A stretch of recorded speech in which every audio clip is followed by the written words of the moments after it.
Okay. He hit the cue ball twice. That's okay. I was just I saw, but I didn't say that. All right. Damn, it looked good. Welcome to episode 5 of the Three Brothers podcast. We're doing something, as you can see, a little bit different today. In fact, we have a hidden gem, basically that will occupy our telecast today. About a couple of hours, right? Yeah. Miss YOLONDA BRAXTON from Philadelphia is going to join us today. She's going to talk about her experience in the entertainment industry and just cover a multitude of topics there, particularly what's going on locally in Cleveland. So I got a couple of shots to make. I got a little bit of money out here, so I want to concentrate on what I'm doing. Go ahead. Let me just add, Yolanda is, well, she's my wife's cousin, but she's my cousin, really. I've known her for 35 years. She is a bundle of energy. She has some fantastic stories with regard to what's going on in the entertainment industry.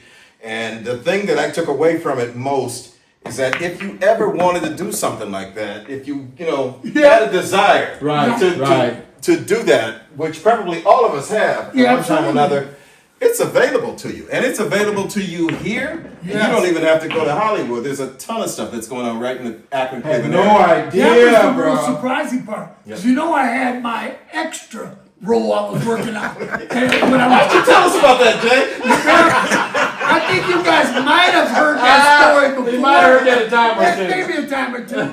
But anyway, she told me how we could re-up that, could keep going and stuff. So again, just a plethora of knowledge on that site and from Lonnie, just explaining the ins and outs, taking a leap of faith and doing stuff. Let me give that site real quick, Jay, because you just brought up something very important. The site is clevelandfilm.com. And the reason that's important is there may be kids, K through 12, middle school, high school, or even adults, because I know some folks that are in the industry.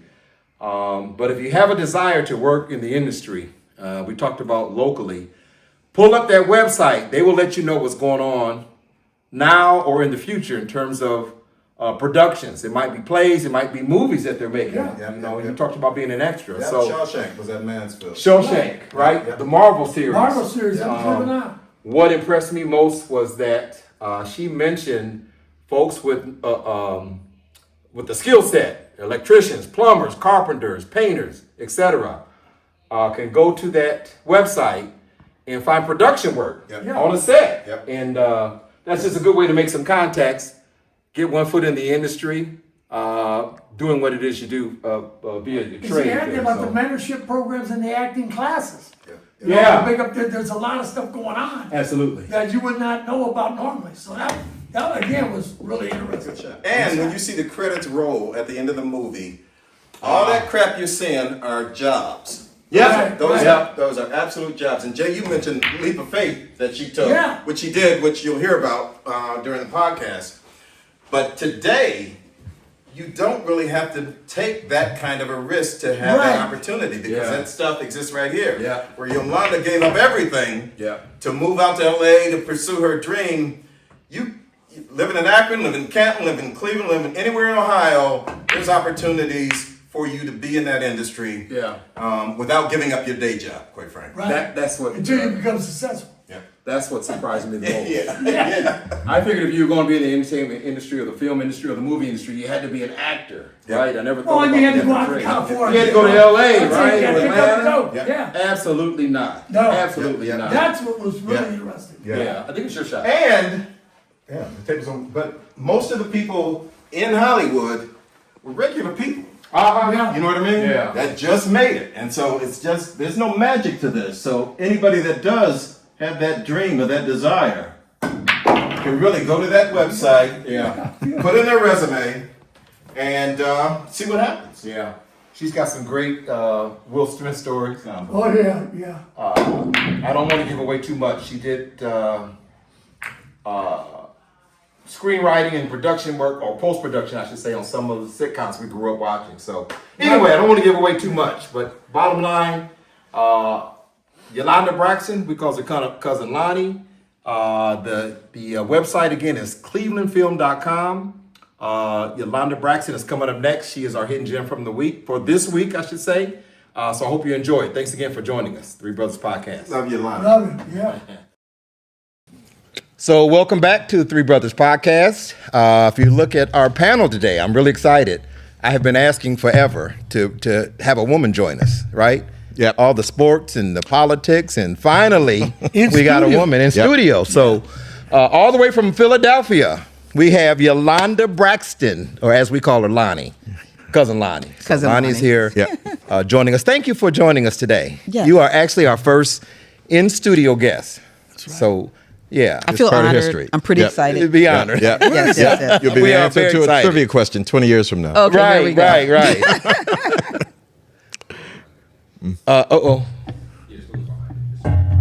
Okay. I don't. Like that? Part of it. Yeah. Oh, sorry. Okay. No day. Lonnie, yeah, Al Jr. You can tell, That's right? right. He says, no day. Got a pretty exciting background too, so I want to go over a little bit of that as we get started here. I know that you have a pretty extensive, career in the entertainment industry, which is exciting to me. Just for a little bit of background, I met Lonnie at one of my kids' graduation, and I don't know if she had a chance to read my book, but we talked about the fact that I had just had a book published, and she talked to me about screenplays, getting that thing written, which I haven't done yet, but I'm on the sequel to the book, which is good. So wow. I have been working. That's almost done. We'll talk more about that later. 15 years in the entertainment industry. You've done over 100 shows, BET, TV One, Celebration of Gospel, Comic View, on and on and on. Why don't you give us, I guess, a little bit more context on what you've done in the entertainment realm, just for context for the people watching us today. We got a ton of questions for you, but Okay, so thank you. I started off working out in LA. My cousin, Benny Richburg, who was a producer, he went to college, and while he was at college, he's met Will Smith. And then while they were there, when you go to college, a lot of times you see all the people that are coming from that same state or that same city seem to find each other. Mm-hmm. So he didn't know Will before then. So all the Philly people got together. They were down in Tuskegee. Mm-hmm. All the Philly people got together, and then while they were down there, Will and Jazzy Jeff said they were going to go on tour to start their rap career. And so my cousin, he calls home and he says, hey, I need you to do me a favor. I need you to call all of our relatives and tell them I'm going to leave college to go with Will while he's rapping. And I said, well, dude, what are you going to do? He was like, I'm going to carry the bags. I was like, anything. You're going to leave school to go? I was like, what? He was like, listen, if you tell everybody, they'll believe you. And since you talk to everybody, and he says, but it doesn't work out, I swear I'll go back to school. Okay. And I said, okay, that's all you can ask, because, this is a young person. They're young, right. Yeah. And you have to say, hey, listen, I'm going to believe in you, and we know you can do it. So he goes out to LA. Except he wants you to deliver. He wants me to Is he gone by the time you give it? Yeah, absolutely. He gave the message right. He was packing his bags. He was about 12 hours. I believe in myself, but I ain't crazy. Give me a little head start. Yeah. So I called and told everybody, and he went off they did like a concert. I think they were like down in the islands. And while they were in the islands, Quincy Jones called and said, hey, Will, I got this TV show called Fresh Prince of Bel-Air. Can you come out to LA? So everybody packed up and moved out to LA. It was like a group of guys. Yeah. So they got 2 apartments that they all crashed in while Will became the Fresh Prince of Bel-Air. Nice. So my little cousin, he decided that he's always been kind of funny and a little simple. And so He's going to love that. he's okay. And so he started hanging out with the writers and got a chance to get into the writing program and become a writer on the show. And that's how his career started. Meanwhile, I was working at a phone company back in Philly. And so we would go out entouraging, the Christmas parties and everything. We was always getting dressed up, going out. And my cousin said, hey, you're one of the most organized people I know. Why don't you quit your job? Yes. And come on out to LA. Leave your house in Philadelphia and come on out to LA. And it just so happens that I was just crazy. And I did it. I left my little phone company job. I packed all my stuff up in my car and got on a plane. Went and stayed at my cousin's house and crashed and became his assistant. And how I learned the craft was he just had me sitting home reading scripts, reading movie scripts, TV scripts, all the time. So that's how I learned what a TV script was, what a movie script was. Because that's what I did. And then we were on set every day. And but I was really good in finance, and so I was assisting him. I left him and I went over to like the finance department over in Warner Brothers. So I had a couple different jobs. And then my cousin, he kept, he went Fresh Prince of Bel-Air, Martin, In the House, Jamie Foxx. So he worked on really at that time where all the African-American sitcoms were going on. He was pretty much working on all of them. I left him and went over to BET. One of my friends from school who went to Howard was like, vice president over at BET. I just didn't know it. Saw him out. I was like, whoa, what you doing here? And so he was like, hey, what you doing? You want to come and get a job? So I came over to BET. So I worked on over like 100 productions on BET, different aspects. It was under Bob Johnson at that time when he owned it. And so Bob Johnson, he was just working us to death. He was, it was always a show, up, down. We had like 4 shows constantly going on all that time. So during that time, I was working on Celebration of Gospel, BET Awards Show, Comic View, all the You're old doing a lot of shows. writing and No, I was doing all the production stuff. okay. I'm on the production side. Production managing, hiring the crew, like when you look at the credits at the back. Right. So all those people I was hiring, make sure they got paid, make sure that everything was working well for them during the production all the time. And then I became a post-production supervisor. So after we get done shooting, you got to go out and edit and stuff. So I was in charge of the whole post-production side too. So I worked for TV One. Under TV One, I did Who's Got Jokes with Bill Bellamy and the Michael Basin Show. And amazing, man. yeah, that's Now, did you have to let anybody know you were leaving Philadelphia?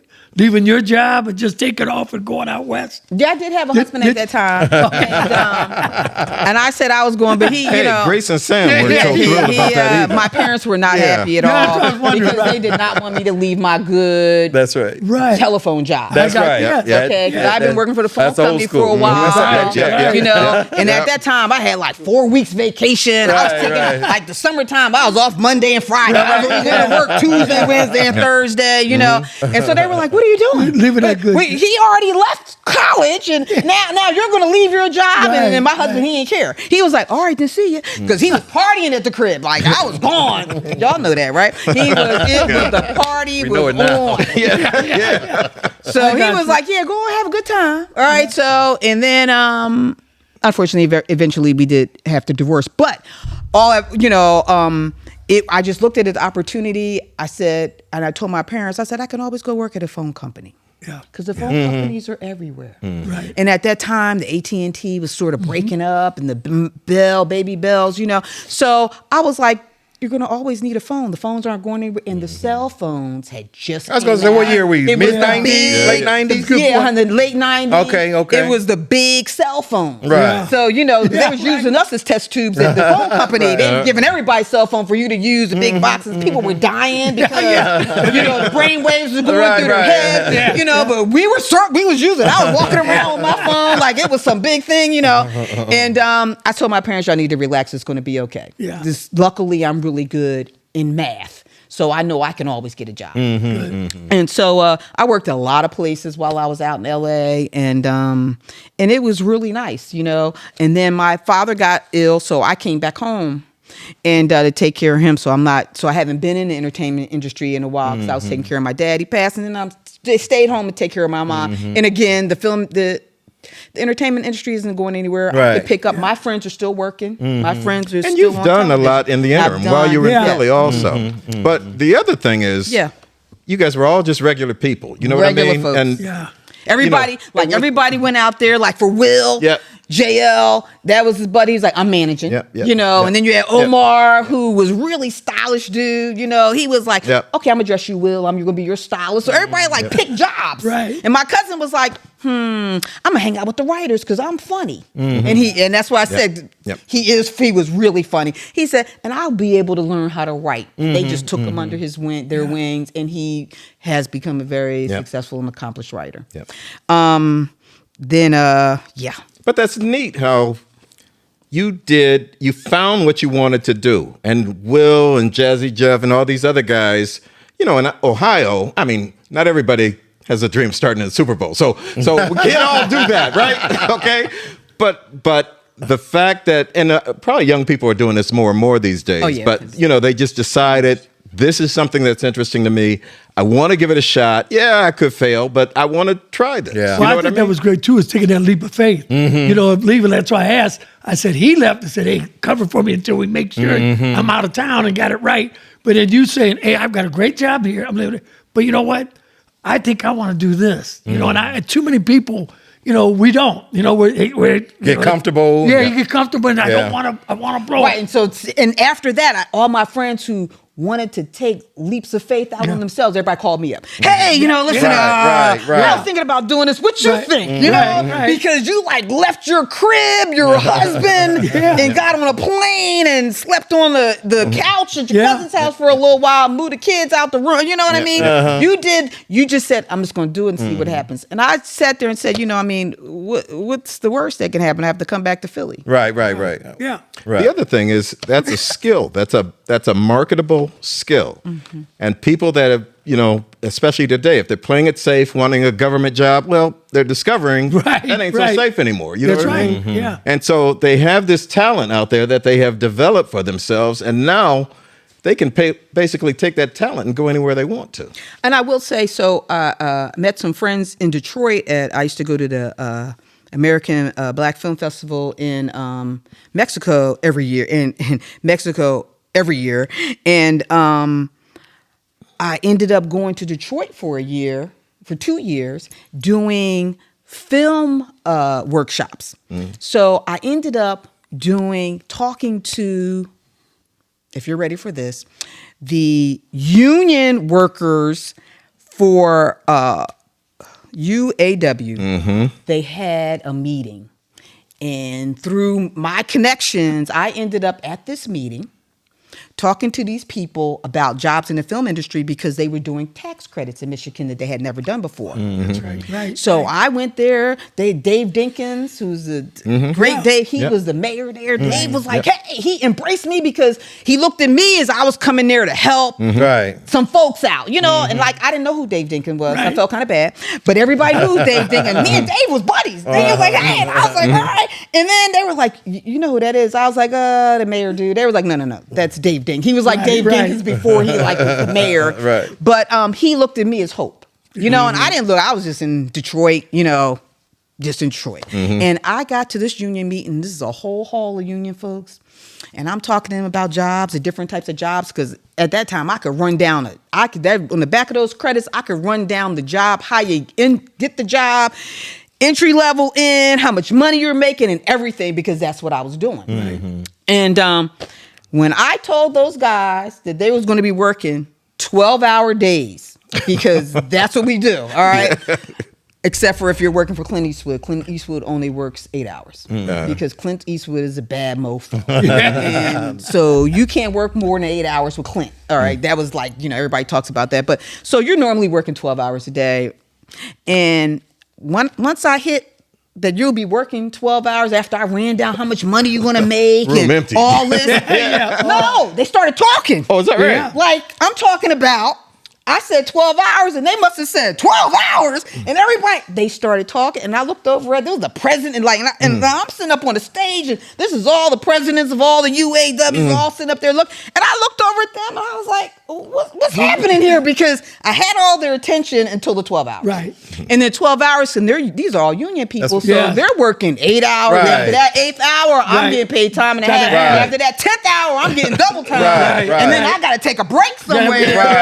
So, I'm not trying to listen to this chick up on the stage talking about 12-hour days. So once I saw I lost them, I was cool with that. I was like, okay. I looked at the guy, I said, I think it's over now. I was like, I said, I don't think they're feeling the 12 hours. Jump the shark, Even though you all are trying to show them there's some more opportunity here because they were doing layoffs and stuff. I'm like, nobody cares.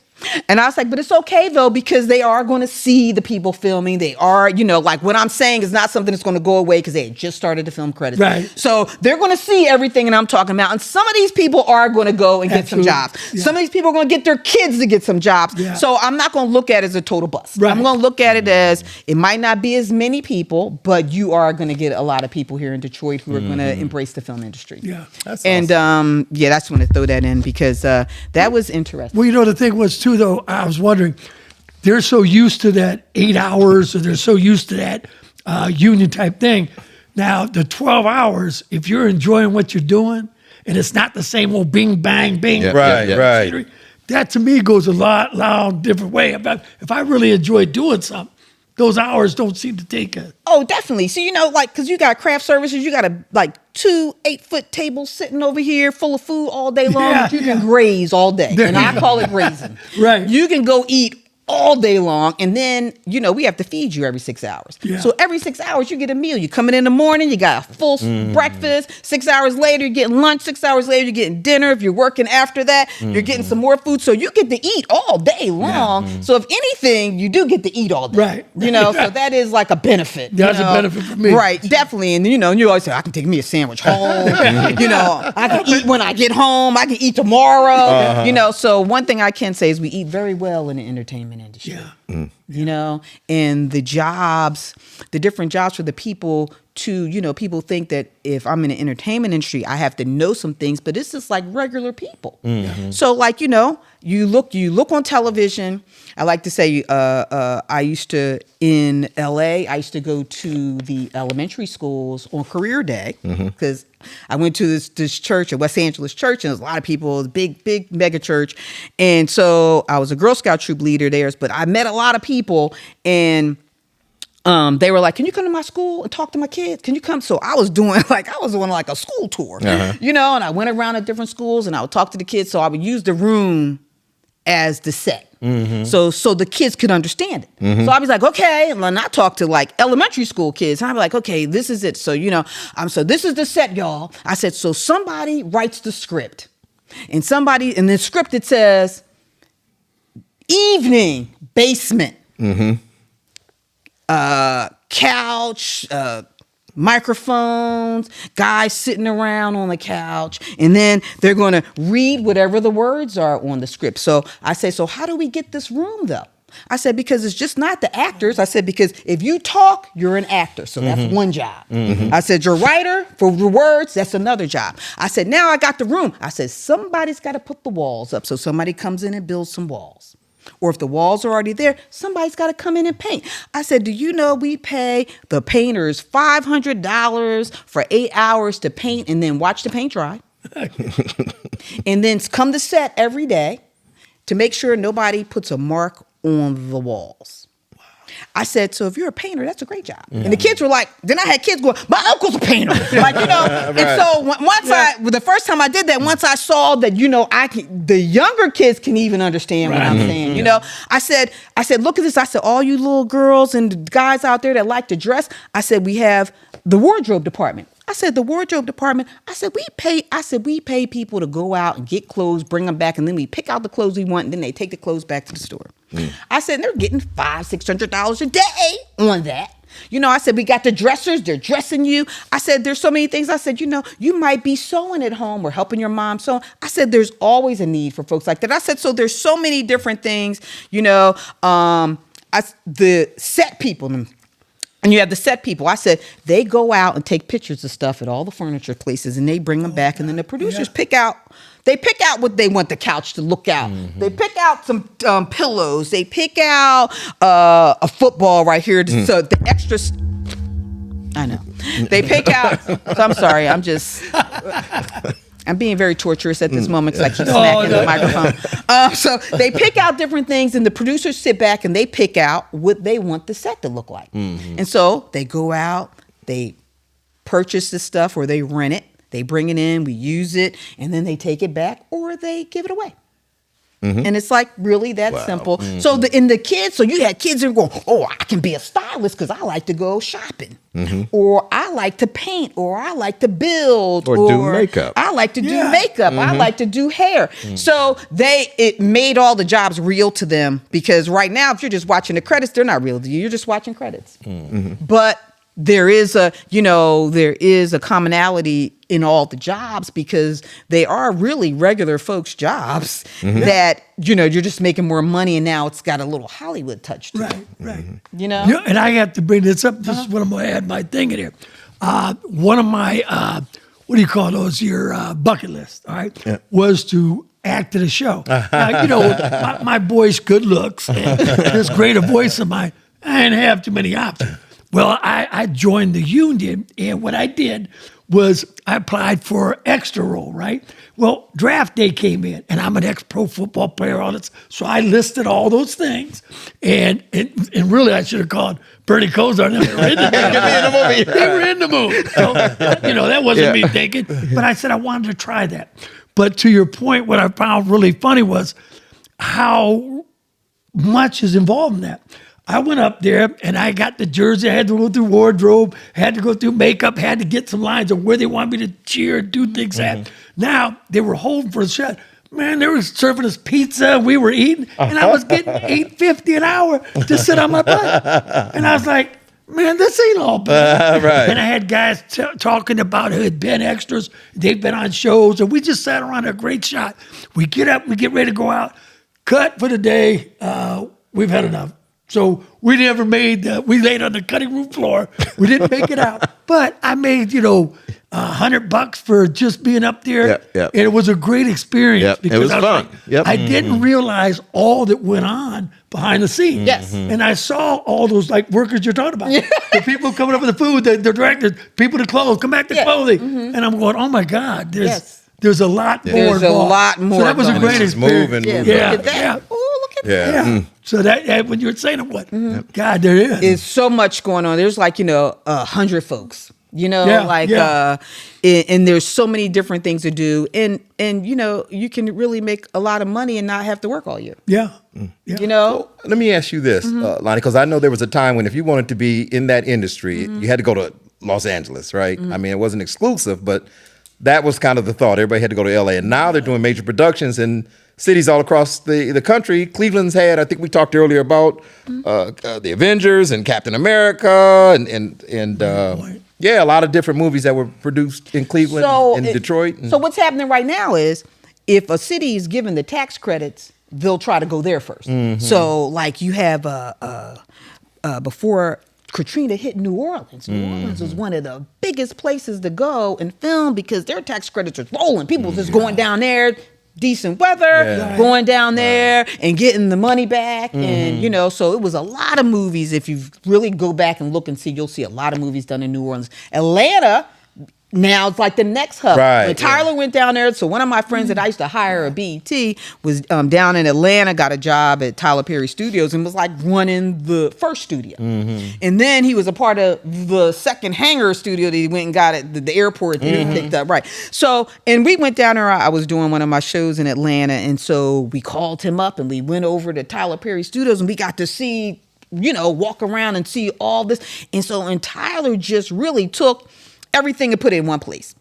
He got some really huge warehouse. He had a wardrobe section where, how when you used to go to the cleaners and they used to have the So Tyler had a whole wall of that just going. So these are all the clothes from all his TV shows. He had another room that was all of the set pieces. He had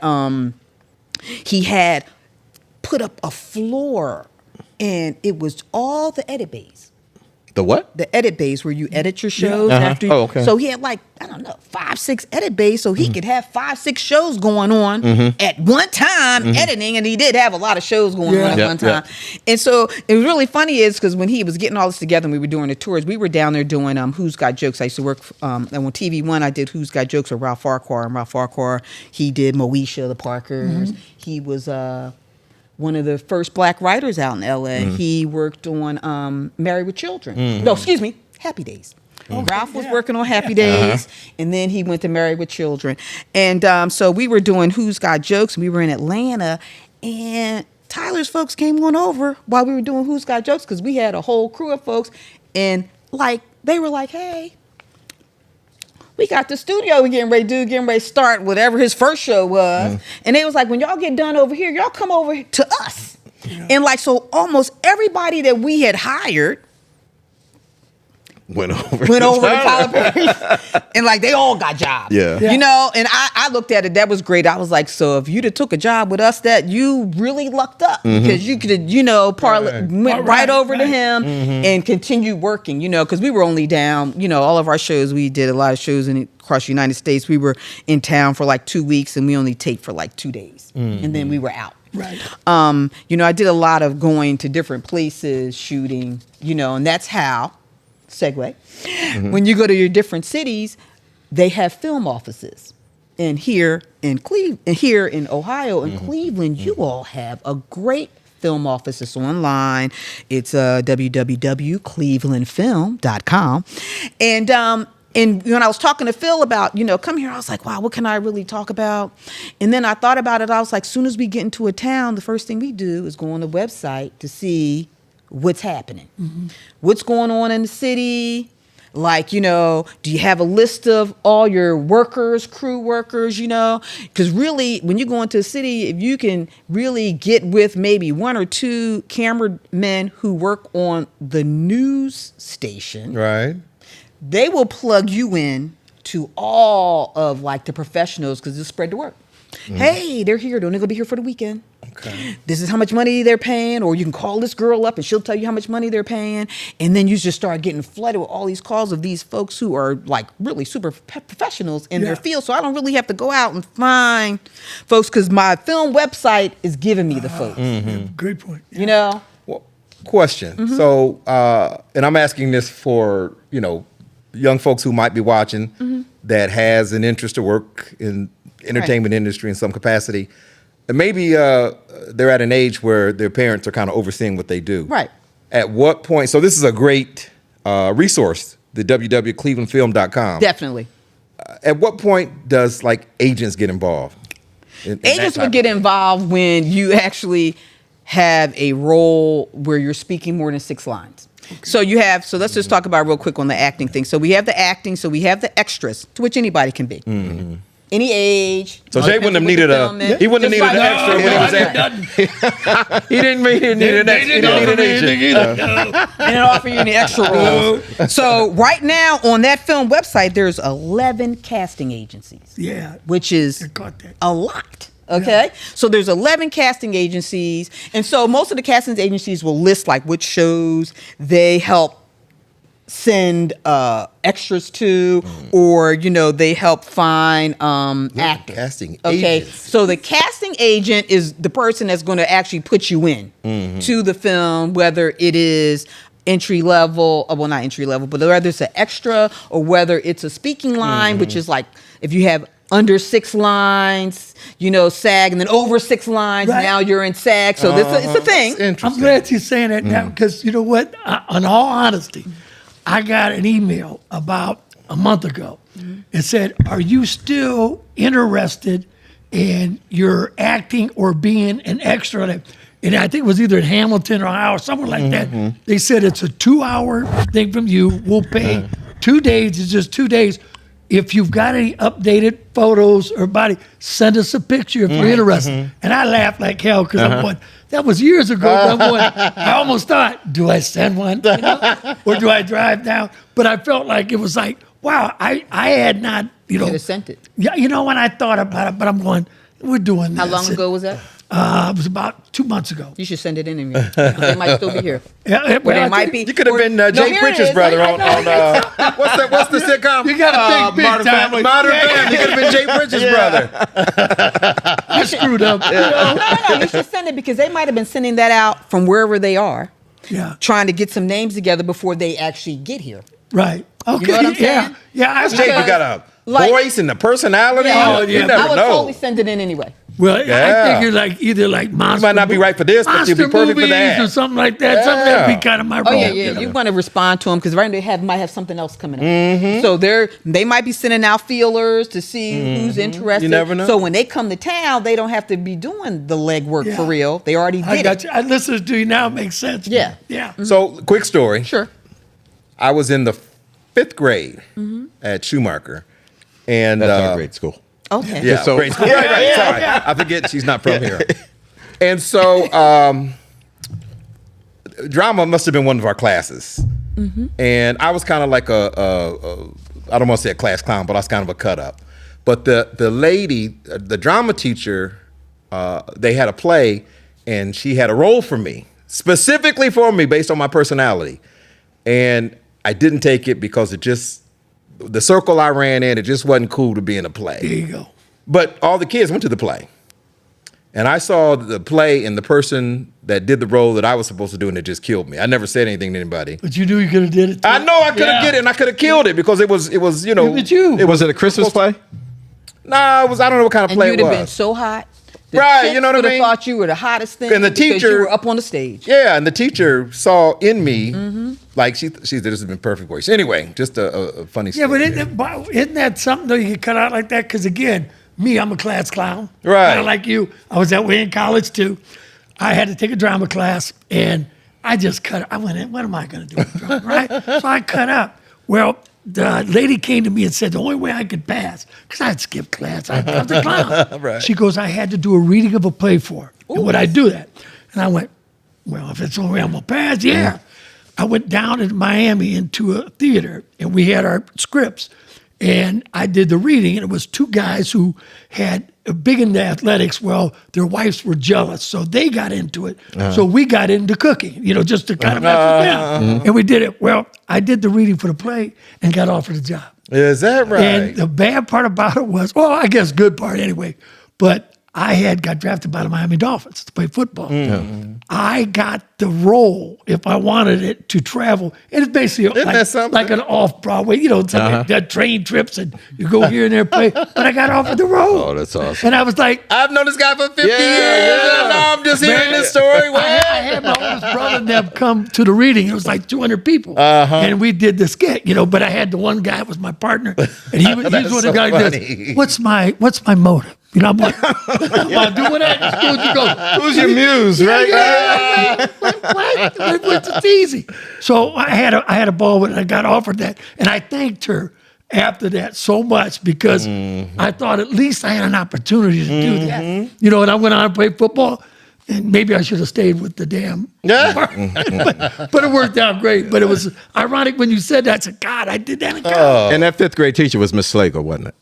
Yes. Yeah. Yes, it was Miss That Slagle. woman loved you, man. And I was also in like a high school talent show that same year singing some Michael Who's Jackson loving you? song. Are you kidding me? At 11. So I was survivors. active. Soul I was searchers. always on stage doing something, but And you passed on that. So you're out here now, though. right. Yeah. So I will say that you all have a couple acting schools on that website. So if you are a parent and you're thinking about, oh, maybe I want to send my kids in, then you really can. You got local acting schools, and some of them are online that they can go and they'll just give them they can print out the scripts and do it in front of a camera and then send it in, and then somebody will. Ash would kill that, man. Wow. And I mean, and that's a good thing too. He got the personality. All of your Ash kids would have it, kill actually. that. But think about now, as side hustles go, and I don't mean that this needs to be necessarily a side hustle, but the youngins, the 20-year-olds on up to our age, could just give it a shot. You know what I mean? Yeah. Put your hat in the ring. Who knows what's going to happen? Yeah. Right, especially if you're not doing anything and you have to have those 12 to 15 hours to sit around. You can't say, well, I'm going to be an extra and got 2 other things. to do. Right. You got to get up that morning, be there, check in, be serious, not be talking all day, not be sitting on her phone all day. I mean, so there's a lot of things that are involved because, as a producer, I'll tell you to go home. I don't care. Right. Hey, you're being disruptive. Yeah. Or I came over to you 2-3 times already. So you have to go home. And it's okay. Right. I'm not going to call you back. Yeah. But I need you to go because, because you're spending a lot of money. Right. That's for right. every Got time extra for that you that. see. So let me just say this. So even for the extras, so they'll tell you maybe to bring 2 or 3 word 2 or 3 outfits, and then you have the extras that you dress, that you put wardrobe on, and then those folks normally make a little more money only because I'm fitting you in this outfit, so I'm expecting you to show up. I'm expecting you to be here, so I'm gonna give you a couple more dollars as incentive to make sure you come. Because if you don't come, now I gotta find somebody else. Right. To put into that and redress them to go back over this whole conversation as to what I need you to do or where I need you to go or who I need you to be with, you know. So there is actually different levels of extras too. Or extras that are in combat, or extras that might have to know karate because you're in a karate movie. Or extras that because you're in a skating movie that know how to skate or swim. Right. You know, so all those things that, you know, you think, oh, it's an extra, but some of the folks that you have to call skilled extras. Right. And they're making more money because of the skill that they have. That's awesome. Like if you put down their football, right. So I'm going through all the resumes and I'm looking, if somebody actually put the word football down, I used to be a football player and I got a football movie, I'm calling you first. So I got a whole pile of people that use the word football. Right. And I know that sounds kind of simple, but that is so real, and that cuts out a whole bunch of stuff. You know? And so like when they have, so for people that are doing their resumes and they have down there, what are your skills, your interests, you want to write all that down. I know it might sound a little simple right now. You put sales or marketing or something, that's going to pop. It's not going to help you. I'm talking about like physical things, like activity, sports, things that if I'm looking at, and you know, you almost got to think about, is this movie going to be like Bad News Bears? Let's use that as an example. Bad News Bears, whole bunch of kids. Right. So now we need a whole bunch of kids, and then we need some kids that actually know how to play baseball. Right. So now I'm looking for some kids that are what, 10 to 13 or something. But I need in that skill section or hobbies, I need to say I play Little League Baseball, or I play baseball, or I play softball. Whether it's a girl or a guy, I'm only looking for those words. And now I might have a pile of them as soon as I weed out, and then now I'm going to call those kids in and see who's personable and who's not. Makes sense. Right. Big time. Who's coming in, looking at you, smiling, and who's sitting there saying, "My parents made me come." Right. You know what I mean? No, because you can see all those things when folks show up, and then sometimes, you know, I do want to say for folks who might want to act, acting is a career that you need to be able to accept rejection, because they don't talk about the rejection piece. They don't talk about them saying, sorry. Oh, sorry. Okay, sorry. No, thank you. And because sometimes on the roles, you know, I've already given it to Phil. Okay, I'm a producer. Phil already has the role, but I have to have auditions. Yep. But Phil, I was going to ask you already about got it. Phil's got the role. Yeah. But I got to have auditions. But in those auditions, I might find, now they're auditioning for Phil's role, but I might find somebody that can take Barbara's role or Kevin's role. They're really good. So I'm taking you off of Phil's role and I'm going to have you come back in and read for Barbara, read for someone else. Do you have to have, I mean, can you, if you know someone's perfect, can you just get that person, or do you have to have? No, well, you have a lot of roles. You just don't post that. Right. Because I was like the Rooney Rule, right? You might say, I know I'm hiring Brophy, but I have to interview some of the minorities. It is a union, so I would think that you have to go through some hoops. Where? With the acting thing? That's what I was asking. Is that the same? Don't care. No, it's like, so you have these roles, you come in audition, you know, so say maybe, okay, Phil, I'm going to give it to Phil, but Phil's got to come audition too, though.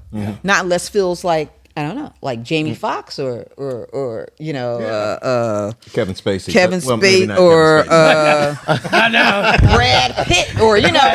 So these are folks that I know that are going to drive the film. So if I don't have this big person driving the film, I just got some type of small film or television show. I just need you to be able to memorize, and that's a huge thing, memorization. So if you can't memorize, it's not. This isn't really the place for you.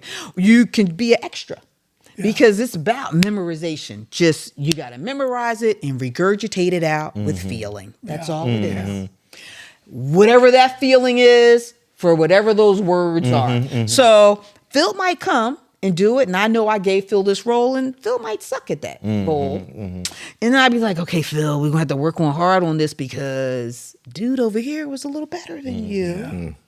And we can always call him back because he's waiting. He's waiting. He's waiting. And Phil, he might get the role. He might not. Then I'm going to give Phil another role. I'm going to give him maybe, it might not be as big as that role, or it might be as big, but he just wasn't good in that. You know? I like what you said, that you, like, by interviewing those others, or, Right. you might find spots for them. Say, maybe not for Phil's role, but doggone, that might be a good role for them there. I'm going to call him back. Yeah. And let him come. He's coming back. He's going to do better than he did last time because he's wondering why he didn't get.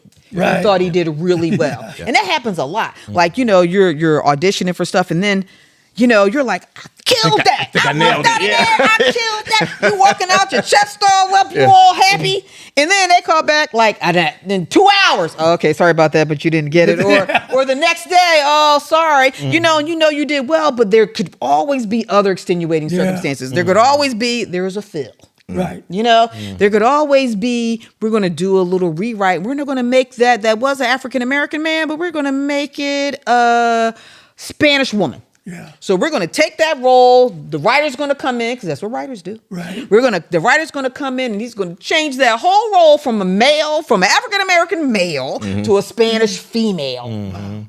And then we're going to change some of the words around. We maybe have to change who's in the scene. But at the end of the day, his role's gone because that's the magic of writing. Yeah. You know, writers, you know, the best writers are the most creative writers. Can you flip that? Can you make that person a male, a female? Can you make it a kid from the older senior citizen? And then you just got to look at that scene and see, how can I rework this? And send it in, because you might hear about people doing rewrites and stuff. They had to rewrite 3 times or something because something was wrong. Some characters weren't, because every character, every time they speak, they're supposed to be moving the story forward. Now that was something that I did do the longest, was script consulting, like helping the writers, you know, get their scripts together, going through, like, if I have a question, if I got a question, then the viewer's going to have a question, you know? So, you know, you can change anything. Everybody can change in a script until you actually start filming. Yeah. Nothing's written in stone. You mentioned you have to live with disappointment. What about abuse? Because I would think, at least from what I've seen, it's the people that get the roles that get the hell beat out of them sometimes during rehearsals or something like that. How big a deal is that? Well, during rehearsal, what do you mean, like beat? Like a what's the woman from the town? What's her name? She's suing what's her name? She was on there with Ben Affleck, right? Yeah. Damn, I can't see her face. Jr. What's from the town? Yeah, she starred with him. We're old. But she's suing a guy for sexual harassment right now. You should know who that is. Oh, we're talking about Blake Lively? Yeah. Okay, so is this like a casting couch story, or no? Well, I don't know. I think with the Blake Lively and the Baldoni person, you know, I think there's something we don't know. Haven't told yet. I mean, they're going around it and around it, but it just seems like it's so convoluted and you know, like every week there's something else. So, like, you know, Ryan Reynolds was helping to fix the script and she wanted to do this, and then she's bringing Taylor Swift in to, you know, so there's like so many factors, and I really, and you know, and you don't want to say that they're doing it for publicity because it seemed to have gotten ugly. Right. You know, where it might have been for publicity. What is she suing for, Philip? But it's gotten really dark. What is she suing for? Huh? What was her lawsuit? Sexual harassment. Sexual harassment. Okay. Yeah. But if all that stuff was going on and your husband is like a billionaire darn near, however much money you were getting, you could have said, I'm out. Right. Yeah. Right. Well, how real is Sue me. Like, if you're a whistleblower, though, I mean, how real is that to be blackballed? Like, whoa. I don't even want the headache of her coming in here, pointing fingers, accusing people of XYZ. You know what I'm saying? If you're a whistleblower, couldn't that hurt you? Kind of. That could hurt you, but it all depends on how much money you got. Because you could do your own movies. You can do your own low budget movie. But and if you got he's talking about the Weinstein effect. Like there were stars that remained silent because he could ruin their careers. He could ruin their careers. They are multimillionaires, but he still had that kind of power. Right. Because he's done a lot of movies and he does have that kind of power. Yeah. But for the people who suffered the abuse at the hands of these powerful people, They had to be quiet about that. Yes, they did. But Unless they knew- walked in the office with 300 people. No, they're sitting back saying, well, we know a couple people are going to say, I don't care. I'm going to tell a story.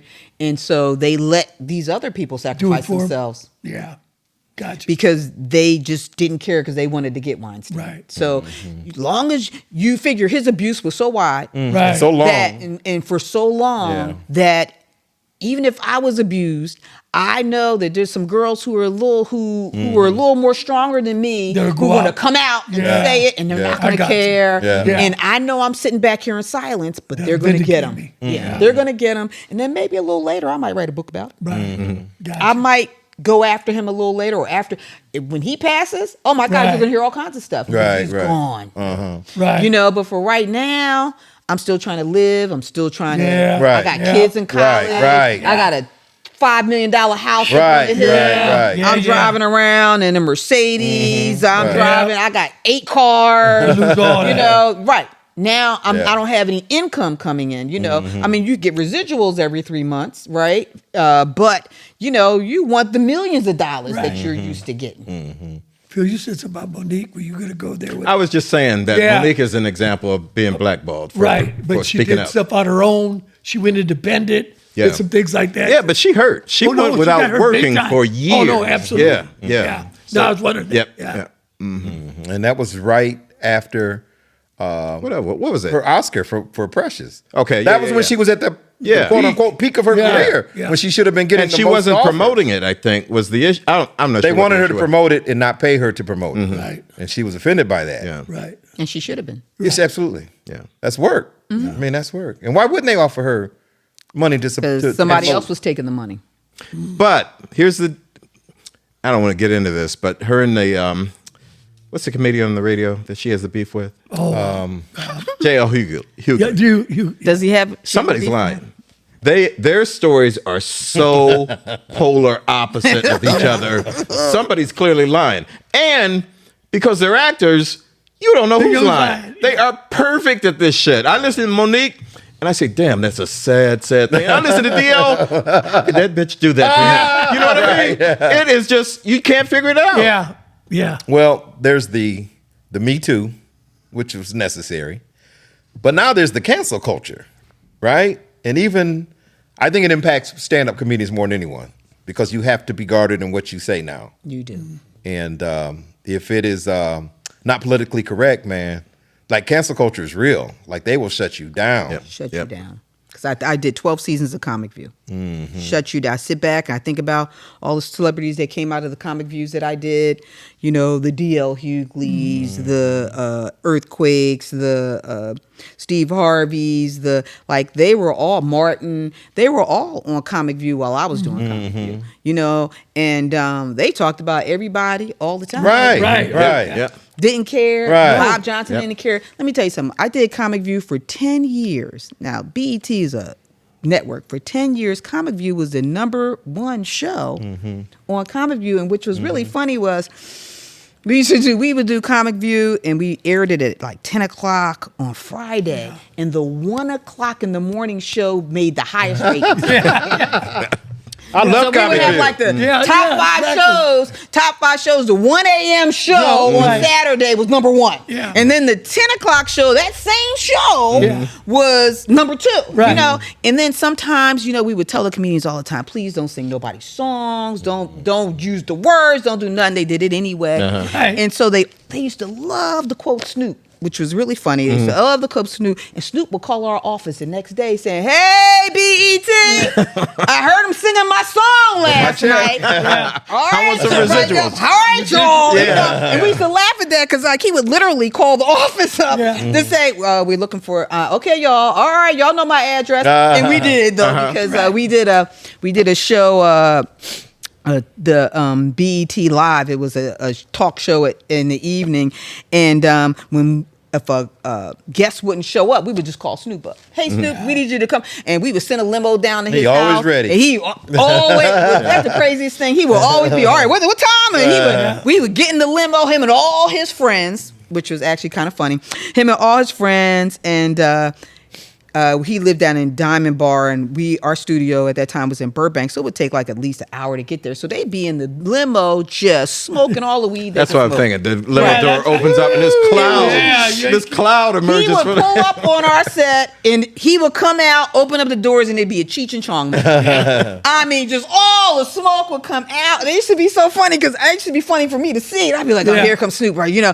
And then so I would have the kids who worked for me, when he would come into the building, I would call it the Statue of Liberty, and I would make them walk down the hall with air freshener holding up in the air. So they would have to walk in front of Snoop because, you know, the fire, we always had the fire marshal there. And and I was like, I don't want the fire marshal saying like, all right, what's going on? Because weed wasn't really legal at that time, you know. But they fire marshals, they all knew who Snoop was, and they all know he smoked weed, you know. So I would have them, they would go through, because he would come in and like the whole studio would smell like weed because he just got out of the weed field. You know, we even had to use a limousine company who knew Snoop, that knew he was going to make somebody you knew could handle it. Yeah, we would say, all right, y'all know y'all going to get Snoop. So don't be stressing out on us. All right, just go get him. Don't send the new guy. Go get him. Roll down the window. Roll the windows down. While he's at the set, just keep the windows down. And then when you take him back home, y'all need to roll the windows back down, you know. And the limousine company, they didn't care. They was like, we want the money. So hey, we'll go get them. We'll deal with the smoke. And they would go, they would spray going in, spray going out, you know. But we were always grateful that he would always jump in and be like, oh, how come up? He always had something to talk about. Like, which is actually kind of funny. Like, always was a great interviewer. Interviewee. Yeah. Nice. Right. But as I said, the acting schools that you have here, the kids can go online. You have a lot of online stuff too, which I didn't even know was happening. A lot of online courses, and then you can actually, you know, as I was talking about the different jobs, the carpenters and the painters and stuff that folks just do, you know, to which they don't think this is another industry that I can go into. Right. Like, you know, I'm hammering, I'm building, I'm doing stuff. I'm the handyman. In my neighborhood, and I'm going around waiting for you to pay me, right? But I can take that skill because I'm painting everybody's house. Like I done painted 100 houses, all right, for cheap. Now I can go on this film website, list myself as a crew member, as a vendor. This is what I do. I paint houses. I paint interiors. Right. You paint sets. I paint sets. Yeah. Well, they don't paint. But if they say like I paint interiors, I've been painting for X amount of time. I don't even know if the painters have a union, but I'm just saying if there's a union, I'm in the painters union or whatever, and so I'll go on that website and say I'm looking for some painters, and even they can list themselves, and at the same time they can go under the production designer, who is the person in charge of all the sets. They can go under the production designer and send their name to them and their phone number and their contact information and say, hey, I paint. If you need somebody locally, give me a call. And then that's so like when we go into towns, we bring our production designer with, they still got to look for these people if we don't bring them with us. And again, we're at that website. And so we're looking, and you know, even where you have the 3 movies right now that are here. So even with those 3 movies right now that are here, they list the contact person's name for all 3 movies. So now this is on the website. On the website, okay. yes. So it has the 3 movies' names and it says contacts. So even with that, so say I don't know a production designer, but I paint, I would send my email to that person saying, hey, if you need any painters locally, give me a call.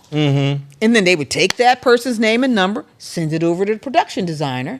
And the production designer, they need some painters, they would call because maybe my painter got a gig, they paint the house, you know, and they can't get out of it. So now I got somebody else. So, you know, because you have 3 movies going on right now, and then maybe you might be a skilled person, I would totally send my name and number in, a little letter, a little email saying what it is that I do, so they could pass it along to the person that's in charge of that department to maybe get hired. And that's like something so simple. Can you talk about technology and where that fits into all this? Okay. So, hey, let's talk about the drones right now. Oh, yeah. So something that wasn't happening 10 years ago is happening right now. So right now, even on that website, they have drone training, drone certification, and that's normally like a couple of weeks or leading up to maybe more than a couple of months of training to get certified to operate a drone. Because you can build your own drones now, operate a drone, you can get certifications for that. And so if you've noticed on television now, what has changed is the landscape of you seeing wider shots, shots that are really far away that you never saw before, or maybe a helicopter, which costs a whole bunch of money to take a shot, a sky shot. You can send up a drone. A drone now. I like the drone nature shots of like that.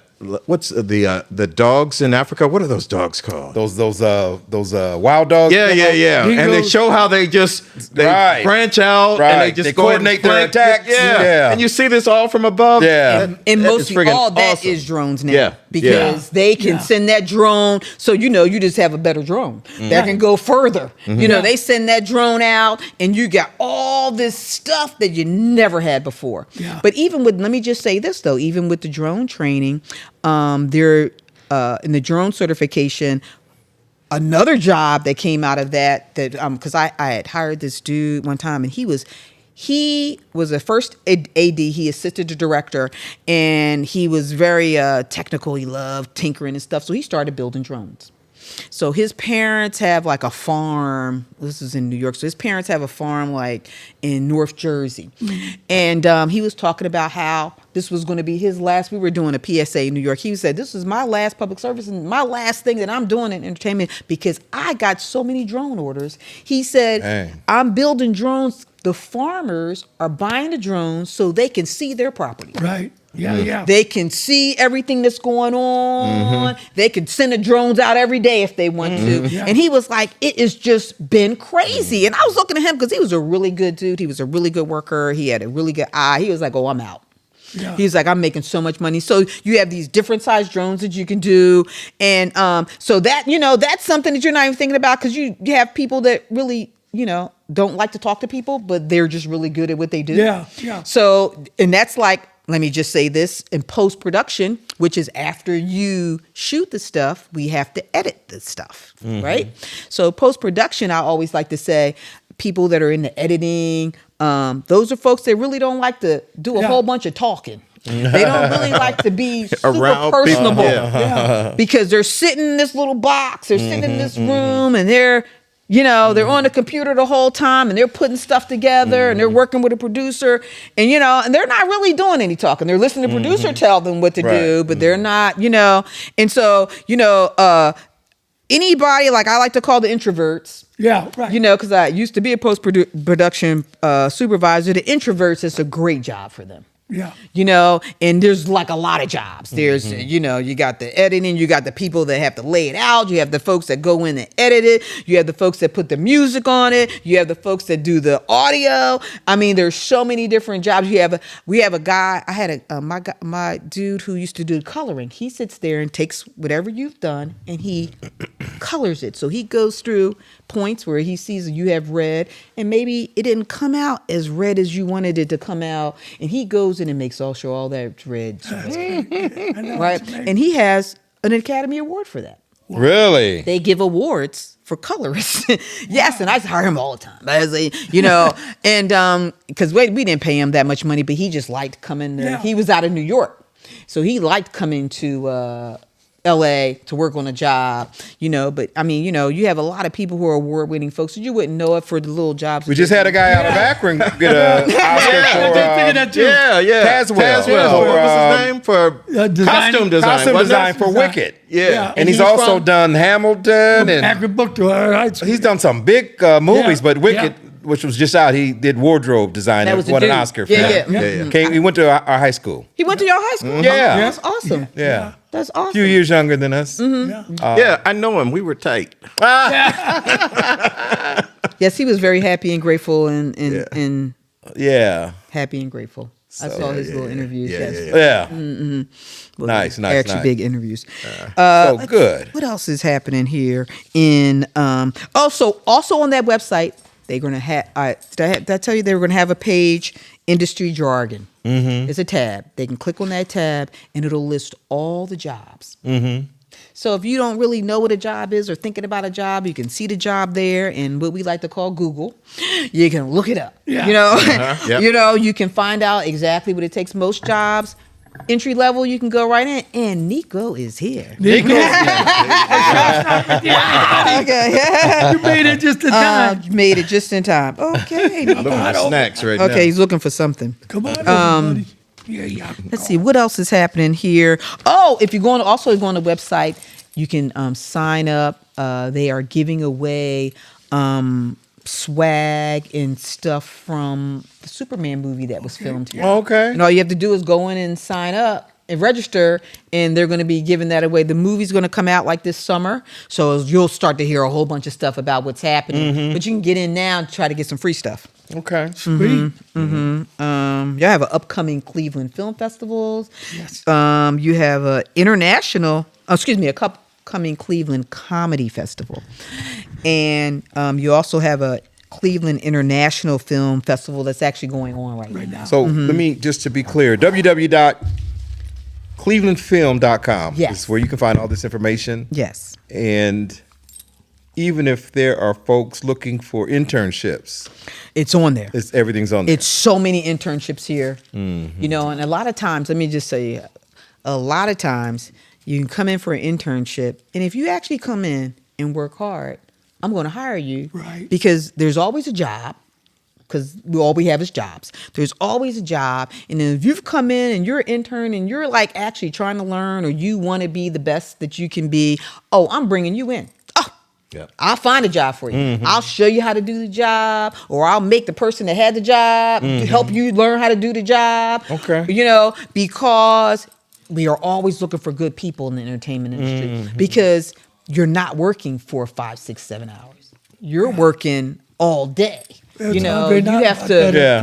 you have to want to work long hours to Right. be in the entertainment industry. You know, I mean, it's fun to see your name up on the credits when Yeah. it comes on. You know, like every time I see my name, I just yell and scream, like, I don't care where I am. And people be like, okay, we need you to calm down. I'll be like, Yolanda! And I'll be like, thinking, like, wow, that must be Yolanda's friend, not knowing if that is Yolanda. Right? I will yell my name every time I see her. Okay? So, you know, and I know this is crazy.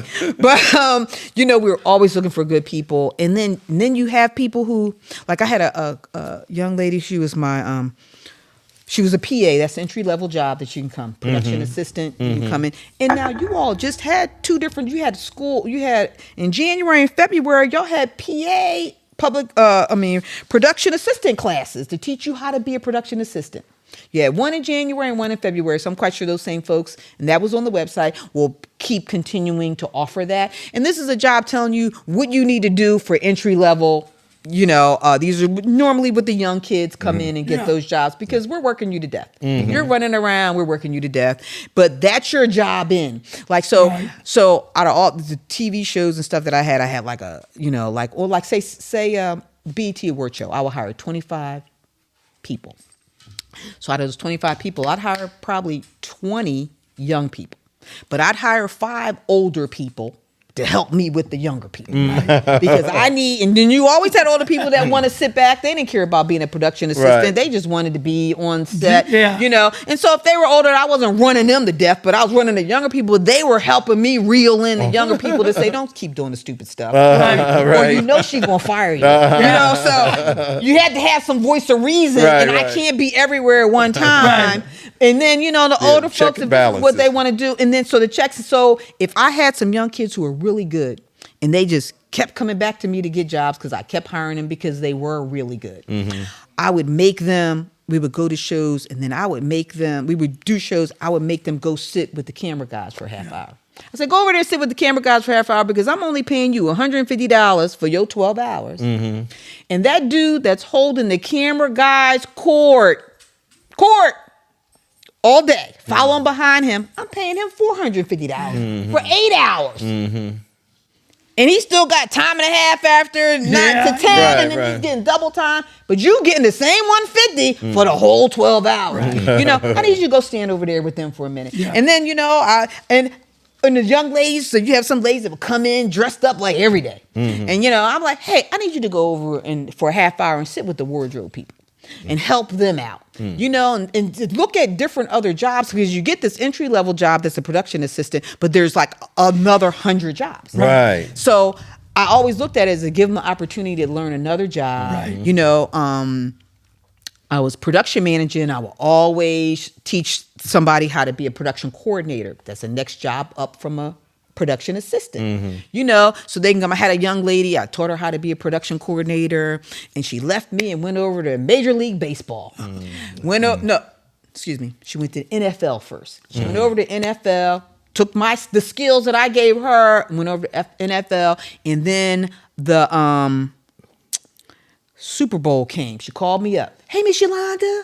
Oh, I wouldn't have been able to do this job without you. Want to come down to the Super Bowl? I was like, what? I was like, where's the Super Bowl at? So meanwhile, while she's talking, I'm on my computer. I said, well, she was like, yeah, she said, I'll get you some field passes, some tickets. You can come to the Super Bowl. She said, you could stay at the hotel that we putting everybody else up in. Because she was in charge of that too. I was like, what? So I'm typing it. I'm on like American Airlines right now. You know, I'm at work here. And she was like, I said, that would be great. I said, well, when can I come in?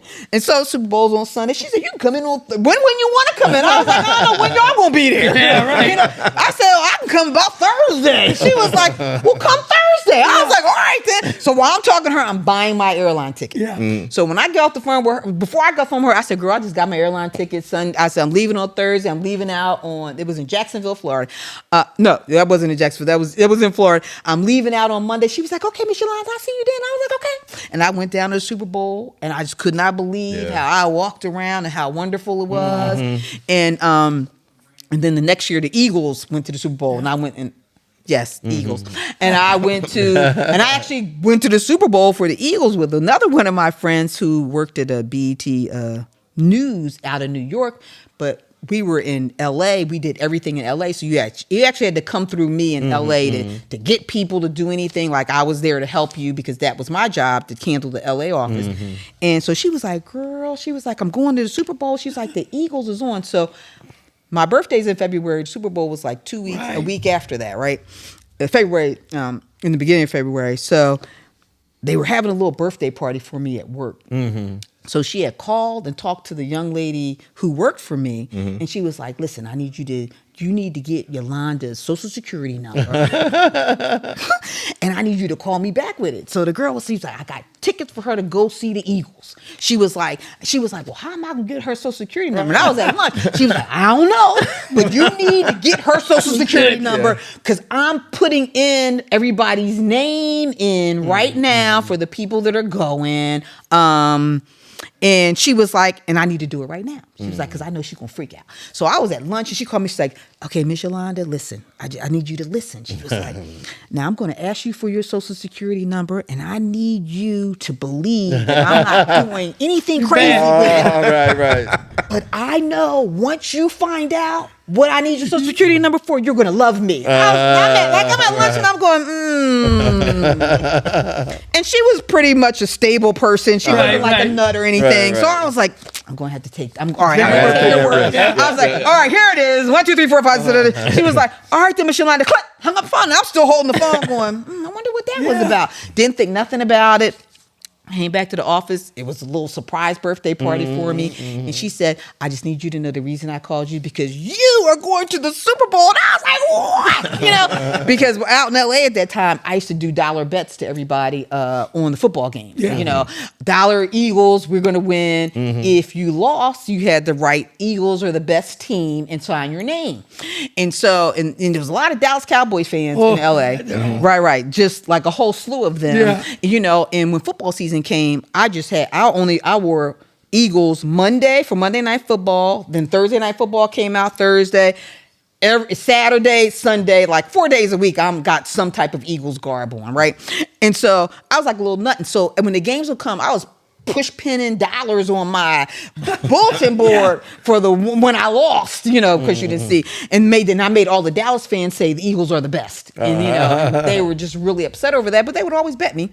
And she said, you're going to the Super Bowl. I was like, what? I couldn't believe it. And I actually, you know, and so I was on we had field passes. I was on the field before the game, during the game. I got to go underground to take her all the food. Yes. Yeah. Oh my God, I had oh my God, it was just so fabulous. And I'm gonna tell a funny President Clinton story. And so my girlfriend, me and my friends were all down there. We were like going in. This is before the game started. So we're in the bows, you know. So he wasn't President Clinton. Maybe his term was over. So President Clinton comes up. He's got security coming up. Everybody's like, oh, it's President Clinton, President Clinton. So my girlfriend's a little busty. Sort of, like, to say the least, rather busty. She loved like cleavage wearing outfits, right? And so, you know, so I was like, oh, it's President. So I was like, hey, Bill. And everybody was like, you are not calling him Bill. I said, listen, it was right after the Monica Lewinsky thing. I said, I can call him Bill. This was me and my stupid thinking, right? So my girlfriend, who's got this outfit on, she goes, President Clinton. Yes. Right like that. Yeah. If you're looking, this is just audio. Yolanda's sticking her chest out. Arms wide open. He turns and he smiles, and he steps in to how she's hugging him. What? And she like presses up on him, so I get behind her, and I'm going, President Clinton, President Clinton. And Bill gets a good hug in, and we laugh about that. And then he turns in, she lets him go finally. And I was like I'm looking at her like, how long are you gonna hug this man, right? She lets him go, and she's smiling, Bill's smiling, he walks away, and like everybody's like looking at her, and I was like I said, so you know we're gonna talk about this forever, right? And so every time I saw her, she'd go, President Clinton. You know, and that was like almost the highlight of our whole. Man. That was one of the highlights of the Super Bowl, because we got a chance to see the president. But you know, she got the hug in, and I said, and a friend of mine, Nia Long, she's an actress. Nia told me she had met President Clinton. And I was thinking about what she had said when I saw this, and Nia had said, you know why President Clinton had all those chicks all up on him? She said, because when he talks to you, he looks dead at you. She said, he's only concentrating on you. Yeah. She said, so you feel special. She said, so I can see how everybody was all running up trying to drop the draws. Yeah. Because you're looking at him, and he's like looking at you, and you looking at him, and you know, and he's like, you know, and you're just not used to somebody so like powerful or in this position just giving you this full undivided attention. And I was like, okay. And I said, there you go. So when I saw it. I saw that magnetism that he actually does have. He definitely had that in person. Yeah. You know, you can see him on television, but to be standing in his presence, see that. You can see it. Yeah. You can, you know, and even when I said Bill, he turned around and smiled, and I'm seeing everybody's looking at me crazy, but he turned around and smiled, and I was like, okay. Yeah. Okay, so I just wanted to throw that in. Y'all can you can do whatever you want with that. Let's see, what else did we talked about the marketing and productions, the workshops, industry jargon. And that was just the first 3 pages. That was just the first 6 pages she got. Right. We're on page 4 now. So let me just really quickly just run down some names of some internships that are here in Cleveland. That'd be very good. Multiple job opportunities and internships, again, all on the website. And let me, real quick. Hit it. www.clevelandfilm.com. Yes. Oh, so, and our what's your web? Our website. Our website is www.the3brospod.com. You're getting really good at that. I'm getting good, right? Yeah. And you have number 3. Facebook. Brospod.com. I used to always say the letter 3. Yeah. But you got away from that now. I know. Yeah. And if you have questions for Yolanda, just reach out to us on email or through our Facebook page, and we'll be sure to make sure that she addresses those. Good point. So on the website, you have all these internships, and remember, internships will turn into a job rather quickly. Unless you just really suck at being an intern. And then it really doesn't turn into a job. Just got to keep that real too. Okay, so the Cleveland Institute of Art, they got multiple positions, whether they're a job or an internship. Caramoo House, same thing. They're hiring a lot of contractors right now because they're building sets and stuff. Veterans in media. If you're a vet, they got a group of people that just go after vets that try to get vets jobs. You know what I mean? WKYO, that's your Channel 3 news that's here. They are always looking. Your television stations are always looking for people because that's a high turnover gig also. Always looking for producers. Like you could go in and assist or intern and learn how to be an associate producer, learn how to be a segment producer. You know, these producer jobs, like you say, like what does a producer do? And they're really just handling all the elements that make up whatever it is that you're taping. So if you're taping a talk show, if you're taping a sports show, the producer puts it all together, you know, and you have your executive producer that's at the top who everything flows through and they make all the decisions on what really is going to be seen. And then under the executive producer, you have the other producers who deal in different pieces. You know, you have your co-exec to make sure if the exec's not there, somebody's there to handle any major problems. You have your supervising producer that's supervising the producers. You know, like your associate producers, they normally work in post-production, so they're helping getting it together. Like, so when you like tape a TV show, after you get the production, then there's all these other elements. You have to take all the sound out and put it on a disc. You have to, if it's when we were there, high def was just coming. Yeah. So everything that we were doing was standard def. And then now all of a sudden this high def thing came. So we were delivering our shows in standard def, but they were like, eventually our whole network is going to go to high def. So we need you to send the shows in standard def and high def. So we actually had to send our shows out to somebody, to a post house, for them to take what we had to make from standard def. The high definition will make it, the colors popping more, everything's bigger, brighter, better, you know. Gotcha. And so now it's all high def. There is no standard def anymore, but standard def is like anything that you've seen up to maybe 2000. You know, that's like 20 something years ago. Those old movies you see from in the 70s. Just remember getting a high def TV and it not looking real. You know what I mean? It was so clear. It didn't even look like it was real. Right. Yeah. And so also something else, you have like TRG Multimedia, and you all have a 160 square foot studio soundstage here. A lot of stuff should be and can be happening there. You know, that would totally be someplace that I would send my resume to even if you just want to get like a receptionist job, just to get in to see where the other jobs are that you can slide into. You know, use like all your skills if you're trying to use all your skills to get in.